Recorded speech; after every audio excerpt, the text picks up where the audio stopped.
سب سے زیادہ جس بات کی مذمت کرنی چاہیے، سب سے زیادہ جس کو قوم پہ دکھ ہوا ہے، وہ جب ان کو پتا کہ یہ جناح ہاؤس ویسے کور کمانڈرز ہاؤس تھا، وہ جناح صاحب نے قائد اعظم نے خریدا 1946 میں، وہ انہوں نے ابھی اس کو اپنی رہائش گاہ نہیں بنایا تھا کہ گورنمنٹ نے ٹیک اوور کر لیا، اس وقت کی گورنمنٹ نے، پھر یہ ان کے فوج کے پاس ہی رہا، لیکن جب حملہ ہوا اس کے بعد سے وہ جناح ہاؤس ہے، پہلے کور کمانڈر ہاؤس۔ اب کور کمانڈر کے گھر پہ چھاؤنی کے اندر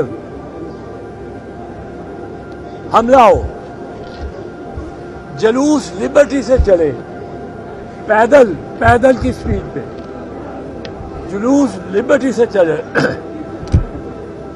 2.5 گھنٹے جلوس لیتا جائے کور کمانڈر کے گھر پہنچے،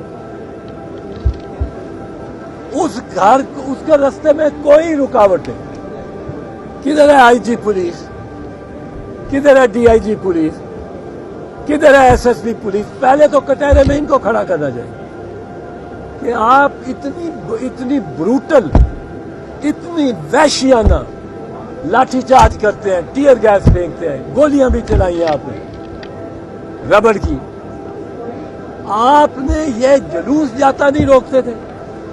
پھر چھاؤنی میں جب جائے ایز یو انٹر، وہ ناکہ لگا ہوا ہے، ناکے پہ ایک چڑیا کو نہیں گزرنے دیتے، ایک فرد جا رہا ہو اس کی تلاشی ہوتی ہے، کاروں کی تلاشی ہوتی ہے، وہ ناکہ کدھر گیا؟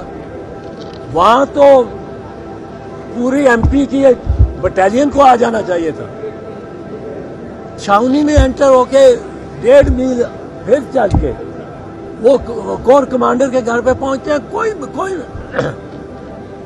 کوئی مزاحمت نہیں ہوتی، کوئی مزاحمت نہیں۔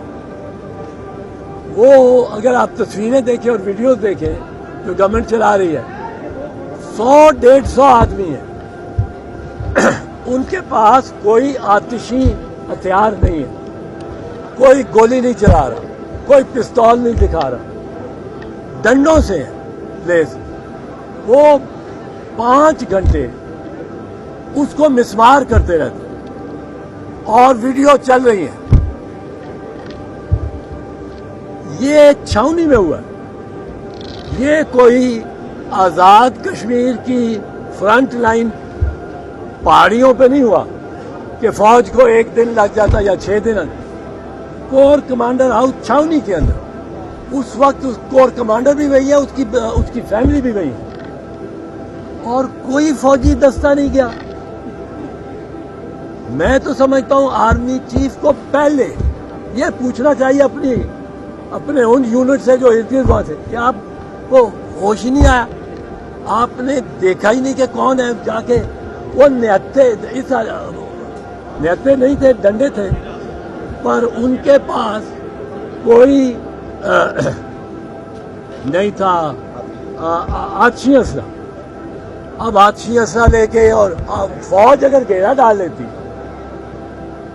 جناح ہاؤس کا، کور کمانڈر کی ریزیڈنس کا، آپ کا کور کمانڈر وہاں ہے، وہ خطرے میں، اس کی فیملی نکلے ہیں دیوار سے پچھلی سیڑھی لگا کے، تو یہ کس کی کوتاہی ہے؟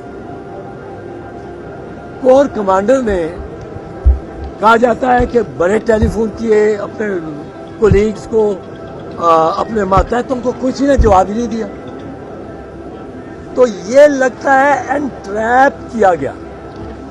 انٹریپمنٹ کا یہ مسئلہ کیا ہے؟ اس میں قانونی بات کیا؟ ایک فوجی ساتھ رہتا ہو، چھاؤنی کے اندر ہو، اور فوجی نہ آئے پہنچے اپنے کمانڈر کو ڈیفینڈ کرنے کے لیے، یہ ممکن نہیں ہے پاکستان فوج کی۔ تو یہ چیز دیکھنی بڑی ضروری ہے۔ اور اگر یہ عجیب بات ہے، ایک اور عجیب بات جو چیف آف آرمی اسٹاف کو سوچنی چاہیے، and we leave it to his discretion, پر سوچیں کہ یہ جا کے صرف عسکری اسٹیبلشمنٹس کو کیوں مسمار کرتے ہیں؟ ایک پولیٹیکل پارٹی ہے، پولیٹیکل پارٹی کے ورکرز ہیں، اگر ان کا غصہ نکالنا ہے تو وہ پہلے غصہ چیف منسٹر پہ نکالیں گے، پھر وہ غصہ وزیروں پہ نکالیں گے، پھر وہ ان کے لیے ریاست وہ ہے، وہ فوج پہ نہیں۔ میں نے سینکڑوں جلوس یہاں سے ہائی کورٹ سے لیڈ بھی کیے ہیں اور شامل بھی ہوں پنجاب اسمبلی تک، چیئرنگ کراس تک، کبھی سوچا بھی نہیں، خیال ہی نہیں آیا کہ ہم جا سکتے ہیں چیئرنگ کراس سے آگے۔